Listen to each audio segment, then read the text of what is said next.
manje ke siyabona nakho lolu bhedukano olubhedukile bangabe kumlaleli ekhaya kwenzakalani ezweni kuqale lapha na eGauteng kwiprovince le eGauteng sawubona ama-cases engane lezi ezinhlanu eNaledi absolutely sathi sathule lapho sithi sacisha umlilo kwathiwa lezi ngane ezu5 sendlulile emhlabeni makwenzeke isimo esikanjalo ke sonke ke sabahloli bezempilo kuyadinga ukuthi ke sisukume ke sizame ukuthi siqaphele ukuthi akakenzeki ukuthi thina la KZN akusho ukuthi singakulindeleli njoba nje ushilo nje kuthe mase ngilona ngabona ukuthi angihlanganisa ithimba lethe lona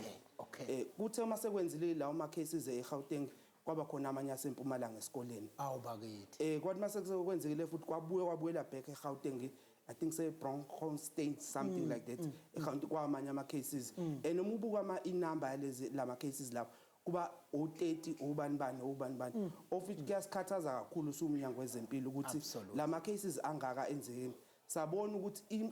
wonke lama cases ukwenzeka kwawo kuhlangene nomnyango wezemfundo kwenzeke ezikoleni kakhulukazi simzwileke no okhulumela ezemfundo esho ukuthi ezinye zengane zithenge ukudla kuma vendors omama noma obaba labadayisa ngaphandle but siyazi ukuthi omama nobaba labadayisa ngaphandle lokudla ama snacks nana abazenzeli bakuthenga la kwathiwa khona ndawana thize khona ngakubeka nje kanjalo ilawo ama cases esibe nawo nesibonile ukuthi wonke ama province abe affected